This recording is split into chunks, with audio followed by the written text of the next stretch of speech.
Today is let's have some fun with the S2000 doing clutch replacement. So I'm going to show how to remove it all the way to setting the flywheel and clutch, and the rest will be reverse from removing. Alright, let's have some fun together. I'm going to move the S2000 knob and starting the console here first.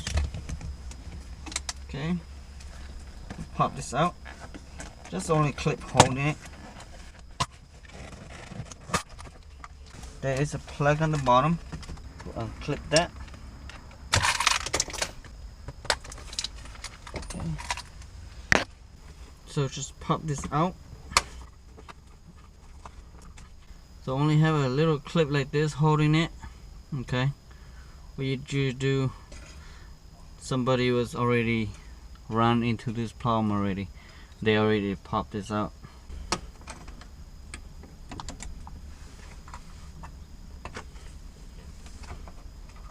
You can take the rubber boot out.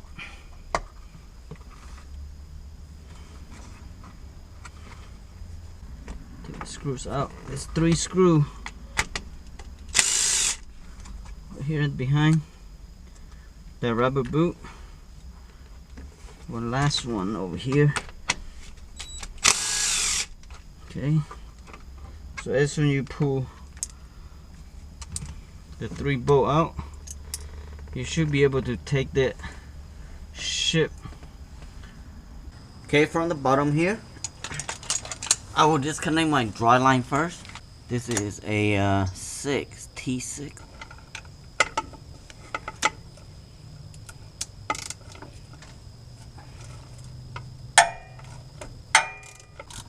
This car been working before, so this is not even tight. A lot of bolt is not missing on this car anyway. You can see right here. See that? That's missing right there.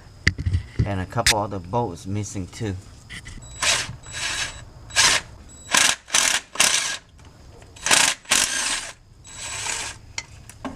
Okay. Now my dry line's free. So I'm going to disconnect this 4 bolt up here. Not sure my camera can see it, but when you come to here, you should know this 4 bolt up here.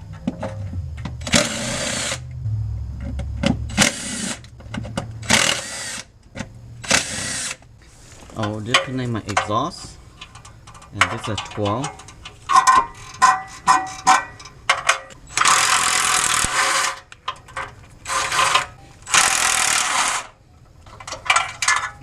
Okay, I'm going to drop my subframe a little bit. I'm going to lose a couple inch, maybe 1 inch. So I have to create some room for the engine to lower it. So when you lower the subframe, the top of the transmission will free from the chassis. So you can actually have room to digging into those. What I did is changing this bolt to a longer one. There. So when you're using this long to support it, that's what create more room for you and safer for you to holding the subframe to not falling down. When you use only this one right here, create less space for you, and then the transmission, the top of the transmission was stuck with the chassis. The unit body on the top of the transmission have not much room, so you have a hard time if you're by yourself like me. Okay, so this is what I got this from the Toyota 4Runner, which is the same thread of the Honda S2000 and pretty much the same size too. This is from the Toyota 4Runner on the bottom of the front differential, because I leave my 4-wheel drive and they come with 2 new ones longer than this 2, so I saved this 2 to do some kind of work like this. So if you can't find one, go to the hardware store or Home Depot or any place that they carry bolt. Just buy 4 of this, and to help you support on the subframe. Pop transmission bolt up there. Okay, See, now I have this other two over here longer, than actually hold better than the one right here. And you can loosen this one and let the other four only, but you know, I'm going to have all six hold it to make sure they're all secure for me. Now create that gap right there for me. See that? How much room I have? And that will be free from the top right there. And as soon as I drop my transmission support here, the engine will tilt a little bit. So I got plenty of room to remove the one on the top right there.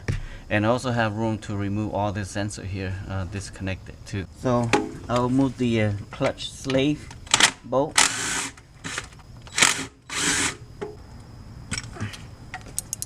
Connect my transmission support down here.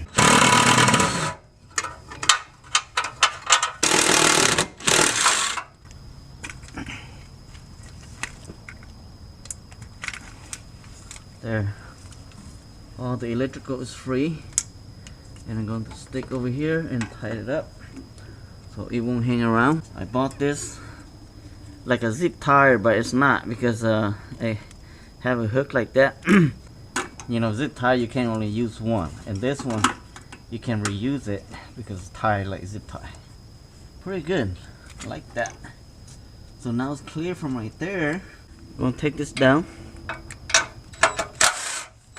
so it won't hang on my catalytic converter right there.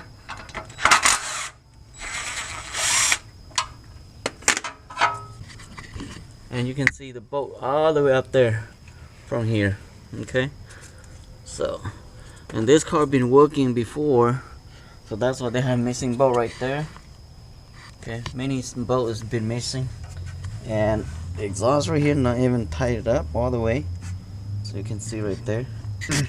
I'm going to remove my heat shield, this one, and then pull out the heat shield from right there, and a couple, I think two 10s holding this place down here. So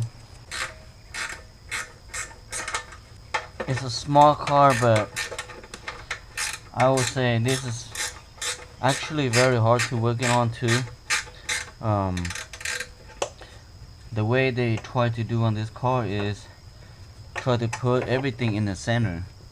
So even though the front nose have pretty long, and they're not pushing the engine all the way to the front because they want to give in like center weight on the center, so they have better handling and all that stuff. That's why they push the engine and transmission all the way back to the wall.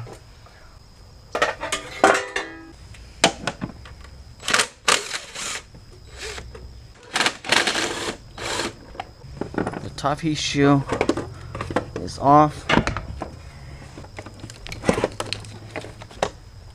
They didn't even put the one in the back here because it's right there in the wall.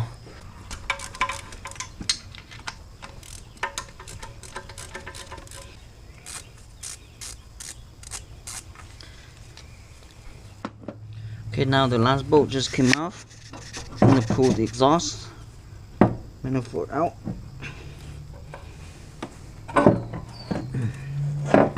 Drop to the bottom.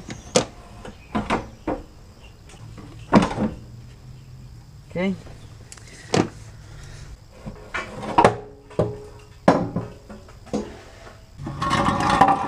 See right here? If they do a two pieces, you just dismount from here and let this stay in the car. But when they do this, then you can't. You have to dismount from here. But it's not too bad. Up here is pretty easy to take them out.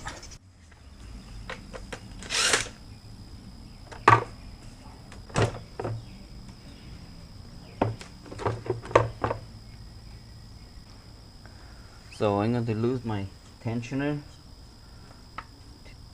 belt and take this alternator out a little bit so I have room to removing the top starter bolt.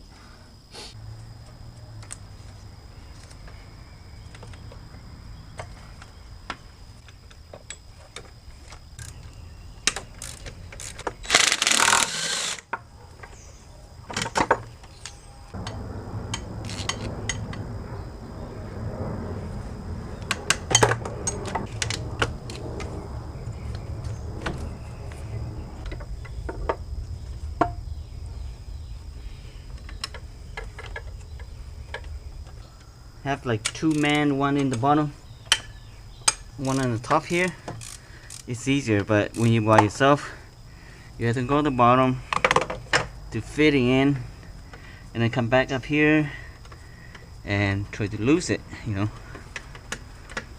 Starter bar is not fun on this little car. It's harder than some of the V8. This S2000 here, the hardest one is the starter, because you can't really see the bolt from the top right there, you know. That's one of the hardest one for me. See, I use this small right here, number 14, and short. Okay. I only pull my starter to have a little gap, and I did not take the starter out all the way. In case you want a swivel, but you don't want to spend a lot of money, AutoZone carry this set right here, which is very nice because they are short and you can put it anywhere that closes space. Second to that, you can get from SK a whole set like this, only under, I think under $100. But you know, compared to this to the AutoZone one, I actually like the AutoZone one better because the this is not for impact, so you don't have this boggy right here. You know, you don't have this piece right here, and pretty much like, let's say that this is a 10 compared to a 12. How much different here, you know? And when you go to a closer space, you have to have something small like this to go in there. You can't really go with the big one like that. Okay, not advertising, but to get something cheap and as good. This is a lifetime, so anytime you broke or anything that you don't like it, just return to get another one, you know. That's a 17. You can compare the two different ones, you know. This for impact, this for just regular, for hand only, but you can use impact too. That much different. When you go for a very limited space, definitely that is the best. So I'm going to use this for the top transmission. Okay, extend it.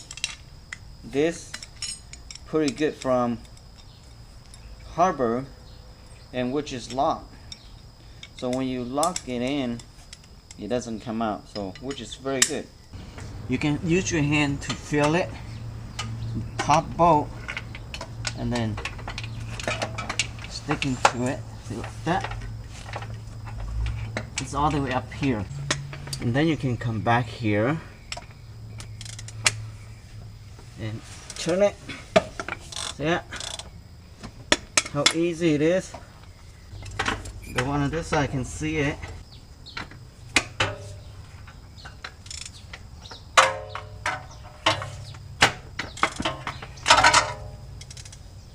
Three in the top is this one, the last one. So almost came out on this one right here.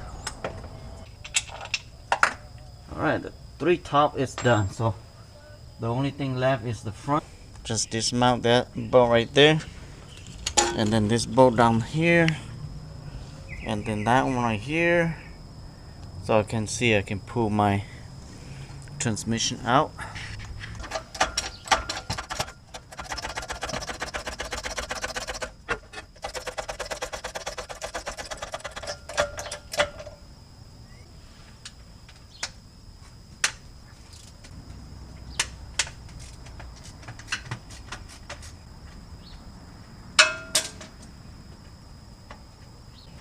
One more on this side, and now the transmission already split, so I can see a little bit now, but I used some prior to pry a little bit. So the picker 4 is right here, right? It's stuck in there, so make sure to take the boot out and pull the picker 4 out for freely before you move the transmission. If you don't, the picker 4 was stuck right there, so you can't really pull the transmission out. So I'm going to strap down my transmission, so in case it fall, it won't fall all the way to the floor. Okay.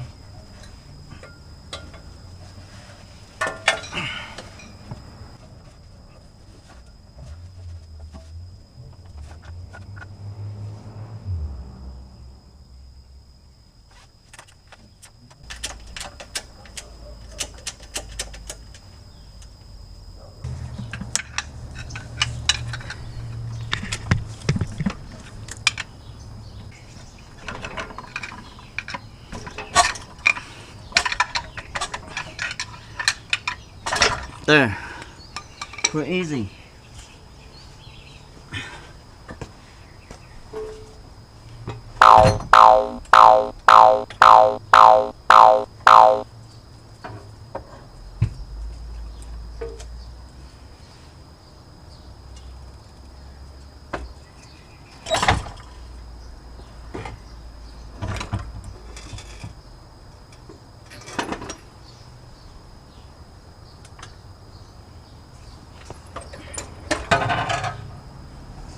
This right here, stuck up here, if you don't pull the picker fork out, the picker fork will stay right there.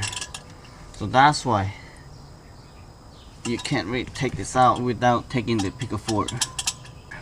That was a tug about right there. Yeah, that's stuck with that. Whew. It's not too bad when you do yourself. I take about 2 hours to take this out, because what I did, I load the subframe and the engine and the transmission bolt, so create more room for me to do the 2 bolts up here, and plus the housing here have more room to pull the transmission out. You can see I have a lot of gap right here. You see right there, and that side right there. For the clutch, I use the 10mm Craftsman, this kind, for the clutch bolt, or you can use a 12 point one like this for it too. So they are both working pretty good. All right.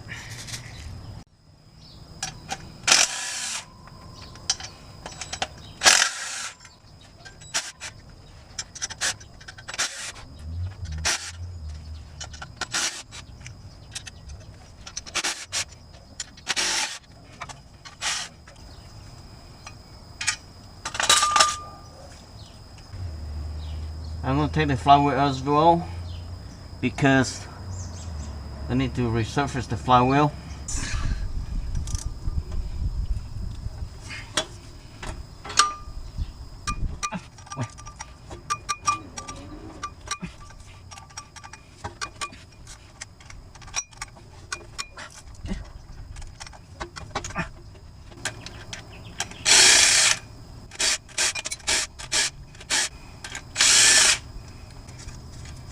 Make sure it doesn't fall on you.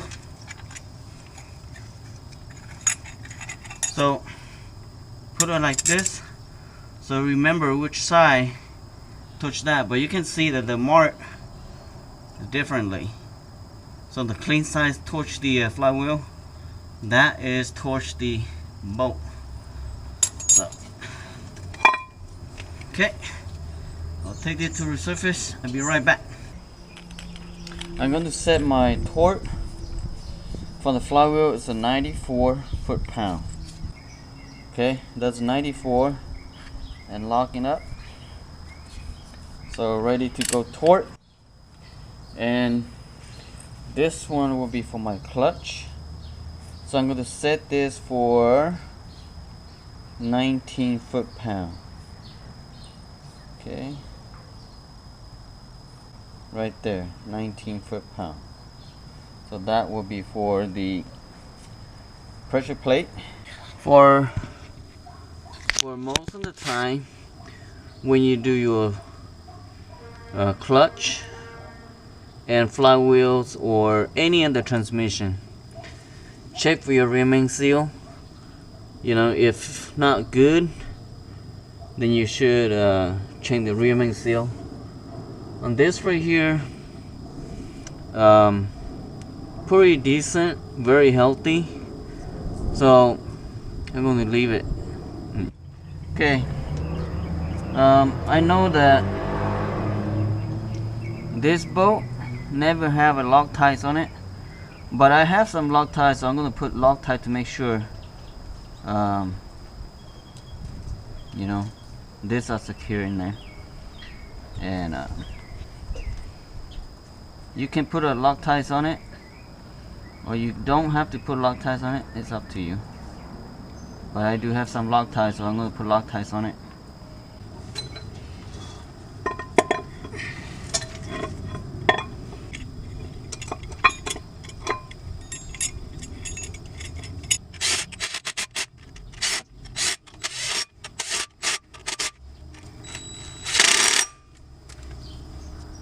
Okay, torque tie.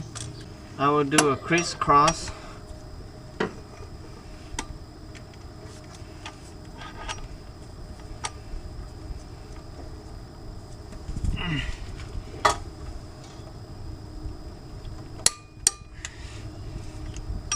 Here.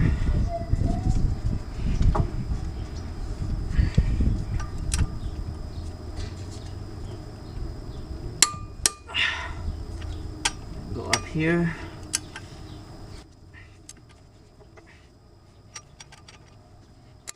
Down here. This one here.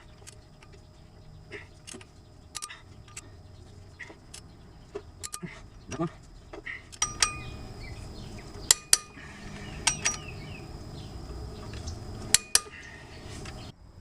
Okay, before you put your pressure plate on it, make sure you clean with a carb cleaner or brake cleaner to make sure there's no oil, no fingerprint on it. So when you're done, it was better. It will grip better. For the pressure plate, there's only one way, not many ways. The hump side is towards the transmission, and the flat side is towards your flywheel. It's only one way to go. Okay. Put my pins on. I touch you. Alright.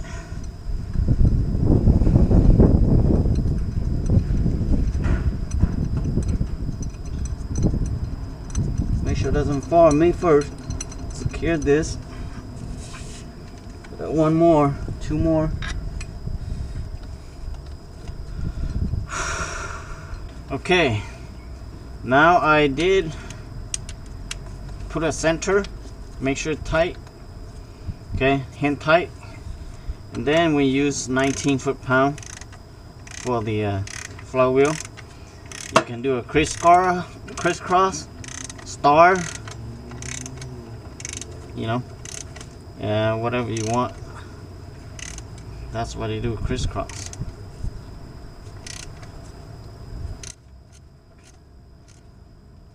Okay, right here.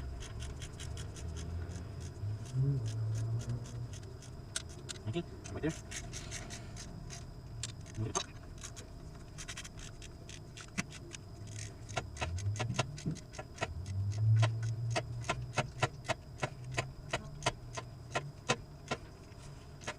Okay, that's 19. We'll take this one down. Okay, we'll do this one here. Okay, we'll do this one here. Okay, that one here. Okay, now we'll do one more time, check it, make sure. One more up here. That.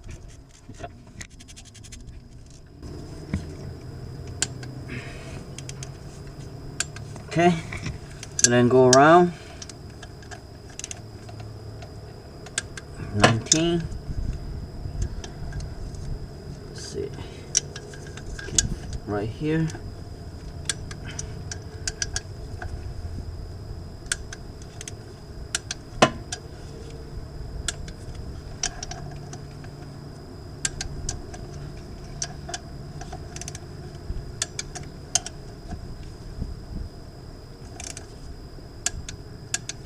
Okay.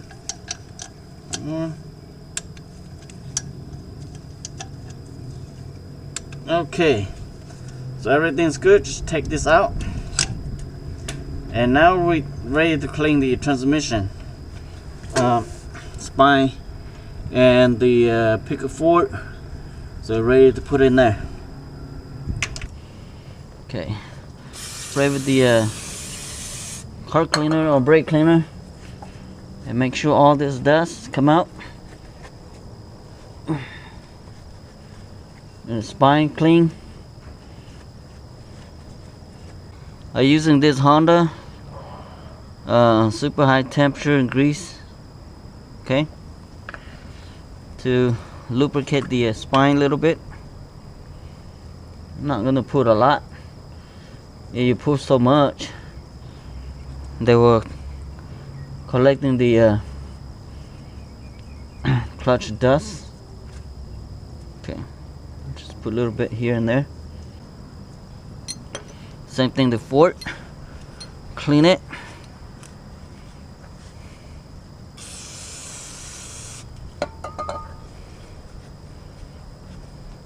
And using some grease to it. Okay. Inside here.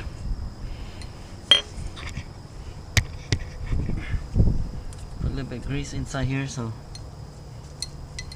go like that. Okay. So I'm gonna leave it like that. So when I'm done, it's just snap in. Okay. Alright, I'm ready to put it in there. Let's push this.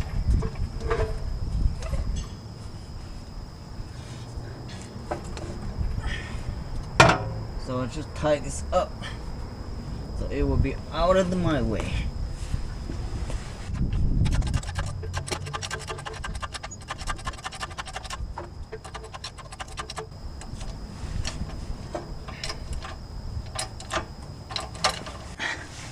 You see down here, so make sure you're going straight to that, and up here not touching the housing, so you should be good.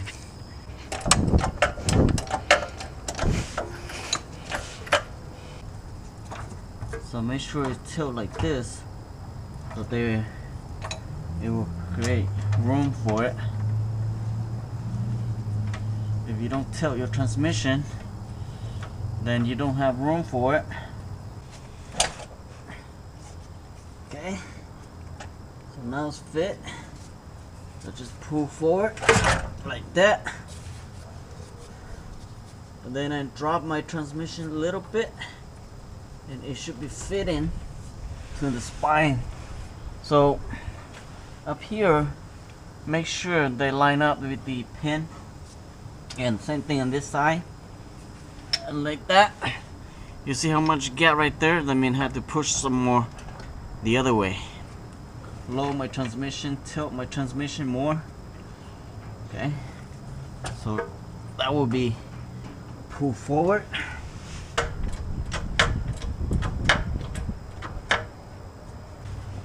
Almost there.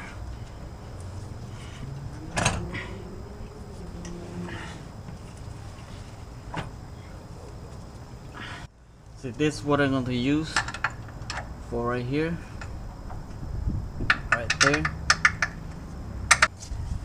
Use this one.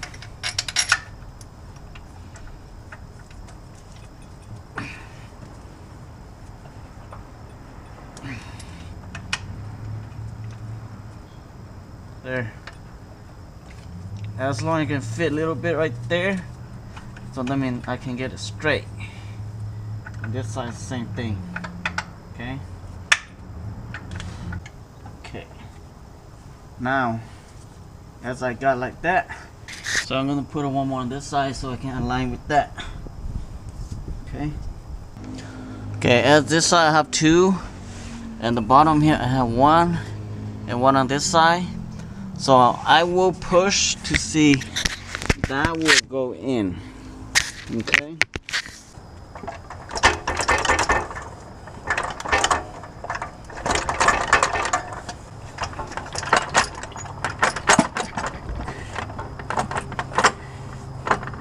Mola, see that how easy it is?